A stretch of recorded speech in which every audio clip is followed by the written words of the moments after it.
Hello everyone, कैसे हैं आप सभी लोग। मेरा नाम लकी खंडेलवाल है। आज मैं आप सभी लोगों के साथ मेरी एसएससी सीजीएल को क्रैक करने की स्ट्रैटेजी शेयर करने वाला हूं। इसमें मैं आपके साथ मेरा डेली रूटीन शेयर करूंगा, जो बुक लिस्ट मैंने फॉलो करी वो शेयर करूंगा। ये मेरे क्रेडेंशियल्स हैं। एसएससी 2019 टीयर 1 में मेरा स्कोर 170 मार्क्स है।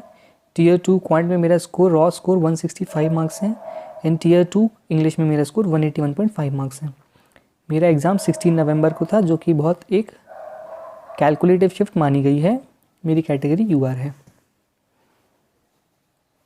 कोई भी एग्ज़ाम प्रिपेयर करने के लिए पहले आपको पैटर्न जानना बहुत ज़रूरी है। एसएससी सीजीएल में 4 टीयर होते हैं, टीयर 1, 2, 3 एंड 4। टीयर 1 कुछ इस प्रकार होता है, जिसमें आपके जनरल इंटेलिजेंस एंड रीजनिंग के 25 क्वेश्चन होते हैं। एक क्वेश्चन 2 मार्क्स का होता है, तो टोटल 50 मार्क्स होते हैं। जनरल अवेयरनेस के 25 क्वेश्चन होते हैं, 2 marks for each question, 50 marks. Quantitative के 25 क्वेश्चन होते हैं और इसी के साथ इंग्लिश के 25 क्वेश्चन होते हैं। मतलब टोटल आपके टीयर 1 में 100 क्वेश्चन होते हैं, जिसको सॉल्व करने के लिए आपको 60 मिनट्स का टाइम दिया जाता है। अब अगर हम देखें टीयर 2 में आपके क्वांटिटेटिव के अराउंड 100 क्वेश्चन होते हैं। एक क्वेश्चन 2 मार्क्स का होता है, तो आपको इसको सॉल्व करने के लिए 2 घंटे का टाइम दिया जाता है। इंग्लिश में आपके 200 क्वेश्चन होते हैं, हर एक क्वेश्चन 1 मार्क्स का होता है। इसको सॉल्व करने के लिए भी आपको 2 घंटे का टाइम दिया जाता है, तो ये हो गया 200 मार्क्स। मतलब टोटल टीयर 2 आप माने तो ये एक बहुत बड़ा डिसाइडिंग फैक्टर होता है, जो कि 400 मार्क्स का होता है। अगर इसके साथ आपको जेएसओ की तैयारी करना है, तो आपको एक स्टैटिस्टिक्स का पेपर अलग से देना होगा, जिसमें 100 क्वेश्चन होते हैं 200 मार्क्स के। और अगर आप डबलयू की तैयारी करना चाहते हैं, तो उसके लिए आपको general studies, finance and economics का पेपर देना होगा, 100 question, 2 marks for each question, that accounts to 200 marks. Next अगर हम देखें तो ये होता है टीयर 3। अगर आप टीयर 1 एंड 2 क्वालिफाई कर देते हैं, तो उसके बाद आपको टीयर 3 देना होता है, जो कि एक डिस्क्रिप्टिव पेपर होता है। टीयर 3 में अगर आप देखें तो ये एसएससी सीजीएल में 2016 में इंट्रोड्यूस हुआ था, जिसमें 2016, 17, 18 में सिर्फ ऐसे और लेटर पूछा गया था, लेकिन 2019 टीयर 3 में एसएससी ने प्रेसी पूछ लिया था। तो आप कोशिश करेंगे कि ये जो तीनों चारों चीज़ें दी हुई हैं, आप इसकी काफ़ी अच्छे से तैयारी करें। टीयर 3 जो कि 100 मार्क्स का होता है और इसमें टाइम आपको 60 मिनट्स का दिया जाता है। टीयर 3 क्वालिफाई करने के लिए आपके पास मिनिमम 33 मार्क्स होने चाहिए। अगर आप इतने मार्क्स नहीं लेके आ पाते हैं, तो आपका टीयर 3 क्वालिफाई नहीं होगा। लेकिन आपको पता है कि 33 मार्क्स लाने से कुछ नहीं होता है। टीयर 3 में एक अच्छा स्कोर होता है 65 प्लस। तो कोशिश करना है कि आप 65 प्लस टीयर 3 में ईजिली स्कोर कर सकें।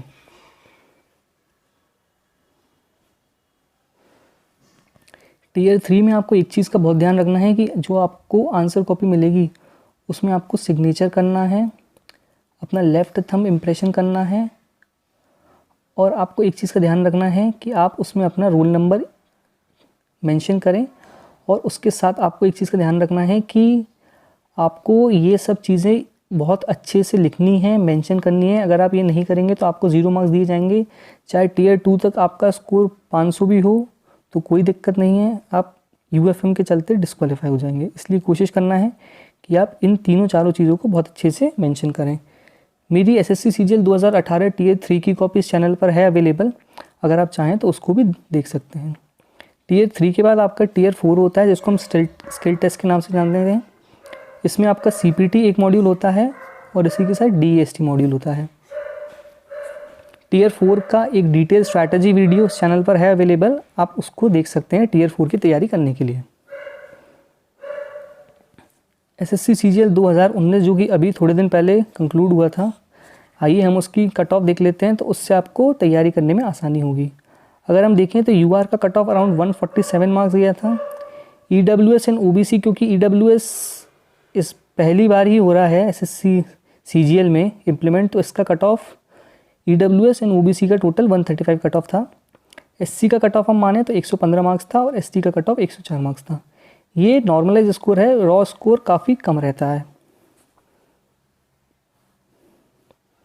अब हम अगर मेरे डेली रूटीन पे आएँ, मेरे डेली रूटीन जो मैंने इस एग्ज़ाम को क्रैक करने के लिए फॉलो करा वो था, मैं सुबह 6 बजे उठता था। 6:30 से 7:30 मेरा 1 घंटे सिर्फ इंग्लिश की तैयारी होती थी, इंग्लिश रीडिंग इन वोकेबलरी। 7:30 से 8 आधे घंटे का ब्रेक होता था। 8 से 10 मैं कोशिश करता था कि 2 घंटे क्वांट की अच्छे से प्रैक्टिस कर सकूं। क्वांट की प्रैक्टिस मैंने राकेश यादव सर की प्रीवियस ईयर बुक से करी, राकेश यादव सर एंड किरण की बुक। जिसकी लिंक आपको इस डिस्क्रिप्शन बॉक्स में मिल जाएगी, तो उससे आप क्लिक करके ईजिली परचेज़ कर सकते हैं। 10 से 12 2 घंटे का ब्रेक होता था और ब्रेक के बाद सबसे इंपॉर्टेंट चीज़ होती थी जो कि मॉक टेस्ट और उसका एनालिसिस। सिर्फ मॉक टेस्ट देना ही ज़रूरी नहीं होता, आप कोशिश करें कि मॉक टेस्ट दें, उसमें जो चीज़ें आपको नहीं आई उनको आप लिखें, एक अलग से कॉपी बनाएं और उसको एग्ज़ाम से पहले अच्छे से रिवाइज़ करें। कोशिश करें कि अगर आप यूअर कैटेगरी से हैं तो मॉक टेस्ट में आपका परसेंटाइल 90 से अबव ही होना चाहिए। इसके बाद 2 से ढाई आधे घंटे का ब्रेक होता था। इसके बाद मैं कोशिश करता था कि 2:30 से 5 बजे तक जनरल अवेयरनेस और कुछ करंट अफेयर्स की चीज़ें रिवीजन करना बहुत ज़रूरी है। इसके बाद 5 से 8 3 घंटे का नेसेसरी ब्रेक होता था। इसके बाद मैं कोशिश करता था कि 8 से 10 2 घंटे सिर्फ प्रीवियस ईयर क्वेश्चंस का रिवीजन करूं, जैसे रीजनिंग की क्विज़ हो गई, इंग्लिश में cloze test, passage, PQRS, narration, active passive, इन सब की प्रैक्टिस करना बहुत ज़रूरी है। अब आते हैं मॉक टेस्ट के ऊपर। मॉक टेस्ट SSC CGL में एक बहुत ही इंपॉर्टेंट पार्ट प्ले करता है। आपको कोशिश करना है कि आप सबसे ज़्यादा ग्रेड अप के मॉक टेस्ट करें, क्योंकि मुझे ग्रेड अप सबसे रेलेवेंट लगा। इसमें आपको अराउंड 30 से 40 मॉक टेस्ट तो न्यू मिलेंगे, उसके साथ ही आपको around 30-40 mock test previous year के मिलेंगे। तो आप कोशिश करें कि पहले मॉक टेस्ट दें, उसके बाद आपको पता चलेगा कि क्या टॉपिक आपका स्ट्रॉन्ग है, क्या टॉपिक वीक है, उसके साथ ही आप अपनी आगे की स्ट्रैटेजी बनाएं। ग्रेड अप के साथ टेक्स्ट बुक के मॉक टेस्ट बहुत अच्छे हैं। सुपर मॉक्स जो कि अभी रेमो सन ने लॉन्च करे हैं, ये मॉक टेस्ट बहुत अच्छे हैं। और अगर आप इन सब के मॉक टेस्ट कंप्लीट कर लेते हैं देन उसके बाद आपको अड्डा के मॉक टेस्ट आप दे सकते हैं। ये कुछ बहुत इंपॉर्टेंट टिप्स हैं जो आपको इस एग्ज़ाम को क्रैक करने में मदद करेंगी। सबसे पहले आपको प्रीवियस ईयर क्वेश्चंस की प्रैक्टिस करना है, जो कि SSC CGL 2018 और 19 के क्वेश्चंस हैं। सिर्फ CGL 2018 और 19 के ही नहीं, अगर आप चाहें तो CHSL के जो प्रीवियस ईयर क्वेश्चंस हैं आप उनकी काफ़ी अच्छे से प्रैक्टिस कर सकते हैं। CPO के जो प्रीवियस ईयर के पेपर हुए हैं आप उनकी भी बहुत अच्छे से प्रैक्टिस कर सकते हैं। और एक चीज़ आपको ध्यान रखना है, do not focus on difficult questions. बहुत कैंडिडेट्स ऐसे होते हैं जो सिर्फ मैथ्स पर ही टाइम अपना पूरा लगा देते हैं, इंग्लिश को इग्नोर करते हैं, GA को इग्नोर करते हैं। लेकिन ये एग्ज़ाम ऐसा है, सिर्फ आप मैथ्स के बलबूते पर नहीं निकाल सकते। आपको अपनी इंग्लिश भी स्ट्रॉन्ग करनी है, आपको GA स्ट्रॉन्ग करना है, और रीजनिंग आप प्रीवियस ईयर क्वेश्चंस की प्रैक्टिस से ईजिली क्रैक कर सकते हैं। तो कोशिश करें कि डिफ़िकल्ट क्वेश्चंस पे आप इतना फोकस नहीं रहें। जैसे कि अगर आप मैथ्स की बात करें कि अगर टियर 2 में आपके 100 क्वेश्चन आते हैं और अगर आप उसमें 95 क्वेश्चंस ईजिली कर देते हैं और 5 डिफ़िकल्ट क्वेश्चंस हैं जो आप नहीं कर पाते हैं, तो 190 स्कोर आप इजीली कर सकते हैं। और 190 स्कोर अगर आपने कर लिया तो आपकी मनचाही पोस्ट आपको ज़रूर मिल सकती है। नेक्स्ट है learn the art of skipping. अगर आप मॉक टेस्ट अच्छे से देंगे तो आपको क्वेश्चंस स्किप करने की आदत आएगी। आप देखेंगे कि पहले गो में आपको पूरे 100 क्वेश्चन नहीं करने हैं। आप कोशिश करेंगे कि पहले जब आपने क्वेश्चन पेपर सॉल्व करना शुरू करा तो सबसे पहले आप इजी क्वेश्चंस करेंगे, उससे आपका कॉन्फिडेंस बिल्डअप होगा। उसके बाद अगर आप चाहें तो जो मॉडरेट लेवल के हैं क्वेश्चंस वो आप सेकंड गो में कर सकते हैं, और उसके बाद भी अगर कुछ क्वेश्चंस बचते हैं, अगर आपके पास टाइम है, तो थर्ड गो में आप डिफ़िकल्ट क्वेश्चन कर सकते हैं। नेक्स्ट इंपॉर्टेंट चीज़ है learning the use of options. आपको ऑप्शंस का यूज़ करना ज़रूरी आना चाहिए। अगर आप देखें कि SSC CGL 2018 का जो मेंस हुआ था उसमें कुछ क्वेश्चंस ऐसे थे कि अगर आप ऑप्शंस का यूज़ करें तो आप उनको विदिन 30 to 45 सेकेंड्स में सॉल्व कर सकते हैं। लेकिन अगर आप ऑप्शंस का यूज़ नहीं करेंगे तो आप उन 3 से 4 मिनट उन क्वेश्चन में लगा देंगे। जैसे हम ट्रिग्नोमेट्री की बात करें तो मेंस में अराउंड 10 क्वेश्चन ट्रिग्नोमेट्री के आते हैं। अगर आप देखें तो 5 से 6 क्वेश्चन आप सिर्फ थीटा की वैल्यू पुट करके ईजिली निकाल सकते हैं। जैसे थीटा की वैल्यू अगर आप 45 पुट करेंगे, 90 पुट करेंगे, तो उससे आप ईजिली उन क्वेश्चंस को सॉल्व कर सकते हैं। इसमें ऑप्शंस का यूज़ करना बहुत ज़रूरी है। नेक्स्ट इंपॉर्टेंट चीज़ है रॉन्ग क्वेश्चंस। अगर आप देखें तो SSC की आदत है रॉन्ग क्वेश्चन पुट करना। SSC की आदत होती है रॉन्ग क्वेश्चंस को पुट करना। ये आपको मॉक टेस्ट से ही सीखना पड़ेगा कि अगर आप मॉक टेस्ट दे रहे हैं, कुछ क्वेश्चन आपने सॉल्व करा, एक बार सॉल्व करा, 2 बार सॉल्व करा, अगर आपका आंसर मैच नहीं करता है आप उस क्वेश्चन को छोड़ के नेक्स्ट क्वेश्चन पे आगे बढ़ जाएंगे। आप एक क्वेश्चन पर रख के नहीं रहेंगे। Focus on basic rather than tricks. आपको कोशिश करना है कि आप अपना फोकस बेसिक्स पर रखें, क्योंकि ट्रिक्स आपको इतने क्वेश्चन सॉल्व नहीं करा पाएगी। अगर आपको सिलेक्शन चाहिए तो आपको अपने बेसिक्स स्ट्रॉन्ग करने ही पड़ेंगे। Mock test is very necessary. जैसे कि मैं आपको बता चुका हूँ कि मॉक टेस्ट एक बहुत ही नेसेसरी चीज़ है जो कि आपको आर्ट ऑफ स्किपिंग सिखाएगी, आर्ट ऑफ यूजिंग ऑप्शन सिखाएगी। तो इसलिए अगर आप देखें तो मॉक टेस्ट एक बहुत ही ज़रूरी पार्ट है। नेक्स्ट है stay away from social media. आप कोशिश करें कि जितना हो सकता है सोशल मीडिया नेगेटिविटी से आप दूर रहें।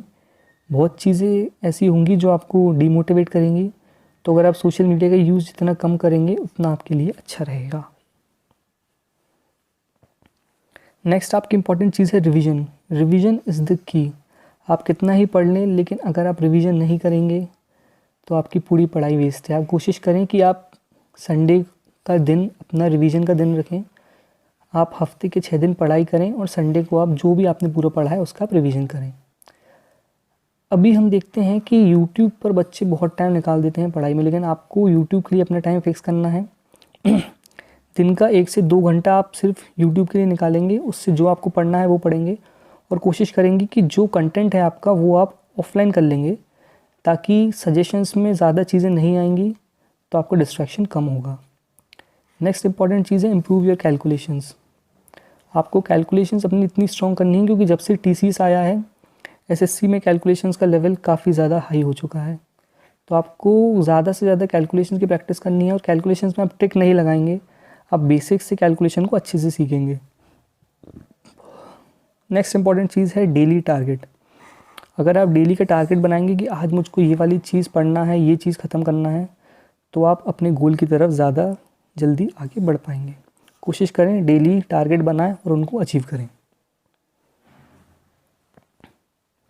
नेक्स्ट इंपॉर्टेंट चीज़ है लर्न टू से नो। अगर आप पढ़ाई कर रहे हैं और आपके पास कोई अन्य चीज़ आ रही है डिस्ट्रैक्ट करने के लिए, तो आप में नो बोलने की हिम्मत होनी चाहिए। अगर आप नो नहीं बोलेंगे, आप पढ़ाई कर रहे हैं, कुछ काम आ गया, आप यहाँ चले गए, कुछ भी अगर आपके पास है डिस्ट्रैक्शन, तो आप कोशिश करेंगे कि आप उसको अवॉइड करें। नेक्स्ट है determination and patience are the key. आप कोशिश करें कि आप डिटरमाइंड रहें, क्योंकि एसएससी का एग्ज़ाम ऐसा है कि बहुत टाइम टेकिंग प्रोसेस है, तो आपको डिटरमाइंड होना बहुत ज़रूरी है। और उसी के साथ पेशेंस बहुत ज़रूरी है, क्योंकि अगर आप पेशेंस लूज़ कर देंगे, आपने देखा कि रिज़ल्ट नहीं आ रहा है, एग्ज़ाम नहीं हो रहा है, तो उससे कुछ नहीं होगा। आपको पेशेंस रखना बहुत ज़रूरी है। एक बार अगर आप ये एग्ज़ाम निकाल देते हैं, आपकी लाइफ सेट है। इसलिए determination and patience are the most important key. Have faith in process. You need to have faith in process, क्योंकि एसएससी का एग्ज़ाम क्लियर करना एक बहुत ही लंबा और टाइम टेकिंग प्रोसेस है। तो आपको फेथ रखना पड़ेगा कि अगर आपने मेहनत करी है तो एक ना एक दिन आप ज़रूर सक्सेसफुल पर्सन बनेंगे। नेक्स्ट सबसे इम्पॉर्टेंट चीज़ जो मैं शेयर करने वाला हूँ वो है मेरी बुक लिस्ट। क्वांटिटेटिव एप्टीट्यूड की तैयारी करने के लिए सबसे इम्पॉर्टेंट जो चीज़ जो है वो है राकेश यादव सर के क्लास नोट्स। इसमें कुछ टॉपिक्स इतने अच्छे से समझाए गए हैं कि अगर आप इस बुक से पढ़ लेते हैं तो आपको कहीं और से पढ़ने की बिल्कुल ज़रूरत नहीं है। नेक्स्ट प्रैक्टिस करने के लिए आपको आप अगर चाहें तो राकेश यादव सर की मैथ्स की 7300 बुक फॉलो कर सकते हैं। अदरवाइज़ आप चाहें तो किरण की बुक भी फॉलो कर सकते हैं, लेकिन मैं राकेश यादव सर की बुक रेकमेंड इसलिए करूँगा कि इसमें हर पेज के ऊपर QR कोड दिया हुआ है। तो अगर कोई क्वेश्चन है जो आपको समझ में नहीं आता, तो आप उस QR कोड को स्कैन कर उस क्वेश्चन का वीडियो सोल्यूशन भी देख सकते हैं। नेक्स्ट इंग्लिश के लिए जो सबसे अच्छी बुक है वो है नीतू सिंह मैम की प्लेन टू पैरामाउंट। इंग्लिश के लिए सबसे अच्छी बुक है। इसमें अराउंड आप मानिए कि 15 चैप्टर आपको ग्रामर के दिए हुए हैं, वो आप काफ़ी अच्छे से पढ़ाई करें। और इसमें अगर आप देखें तो प्रीवियस ईयर की वोकैब भी दी हुई है। इसमें जो वोकैब दी हुई है बिल्कुल रिलेवेंट वोकैब है, one word, antonym, synonym, idiom, phrases, वो आप इसकी पार्ट 1 और पार्ट 2 से बहुत अच्छे से तैयार कर सकते हैं। नेक्स्ट वोकैबलरी के लिए अगर सबसे अच्छी बुक माने तो वो है प्रीवियस ईयर बुक के लिए ब्लैक बुक। ब्लैक बुक अगर आप देखें तो इसमें अराउंड आप मानिए एसएससी की अभी तक जितने भी एग्ज़ाम्स हुए हैं उसकी पूरी वोकैबलरी है। तो अगर आप इसको अच्छे से पढ़ लेते हैं तो इसके बाहर एक भी क्वेश्चन नहीं जाएगा वोकैबलरी का। नेक्स्ट बुक आती है वर्ड पावर मेड इजी। इसके बहुत सजेशंस आते हैं।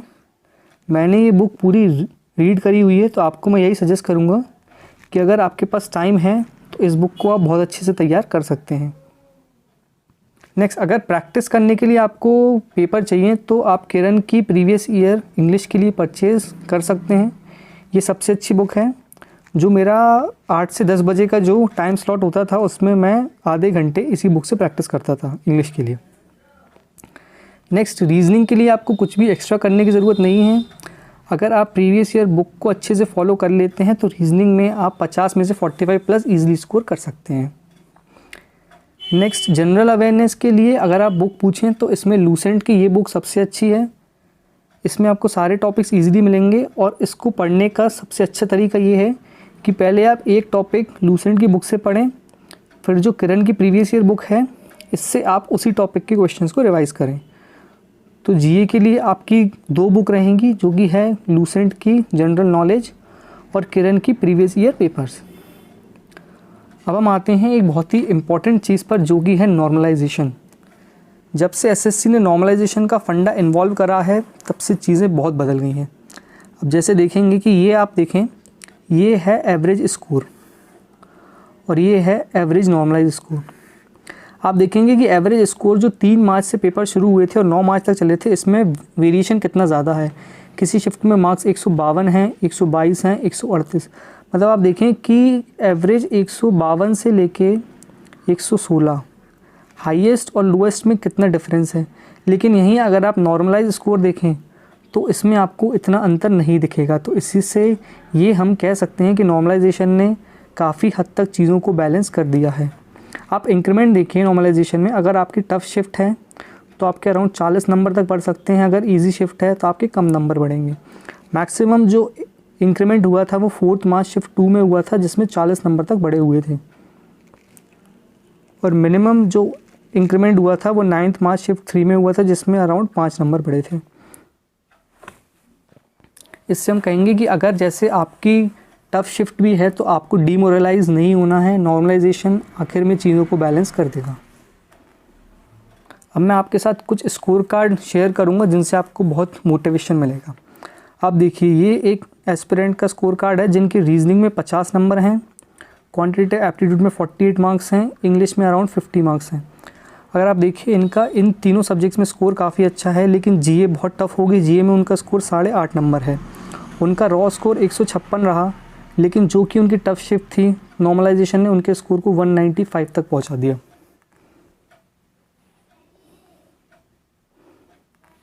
नेक्स्ट, अगर आप देखें तो जनरल इंटेलिजेंस रीजनिंग में 45 नंबर, क्वांटिटेटिव में 47.5, इंग्लिश में 47.5, लेकिन जीए में मात्र 1.5 नंबर। आप देखिए रॉ स्कोर 141 था, लेकिन नॉर्मलाइजेशन ने चीज़ों को बैलेंस करा।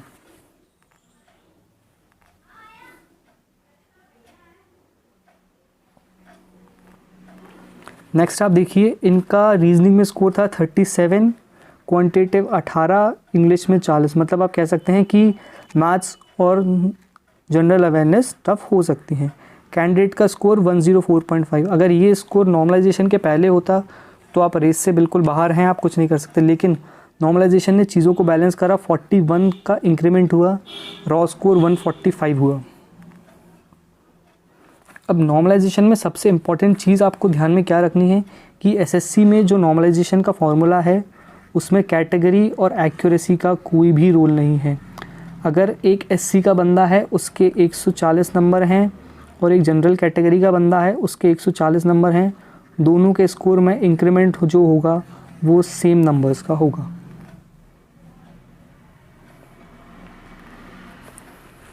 नेक्स्ट आप देखिए, अगर आप देखते हैं कि एसएससी में किसी बंदे के 200 में से 205, 200 से भी ज़्यादा नंबर आ रहे हैं तो आपको शॉक नहीं होना है।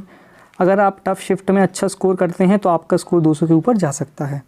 जैसे कि आप देखिए कि इसमें जनरल इंटेलिजेंस मतलब रीजनिंग में 47.5, जनरल अवेयरनेस में 24 नंबर, मैथ्स में 48 और इंग्लिश में 40। कुल मिला के इनका रॉ स्कोर था 159.5। लेकिन जो कि ये टफ़ शिफ्ट होगी तो नॉर्मलाइजेशन ने स्कोर को बैलेंस करा, इनका स्कोर 203.75 तक पहुंच गया।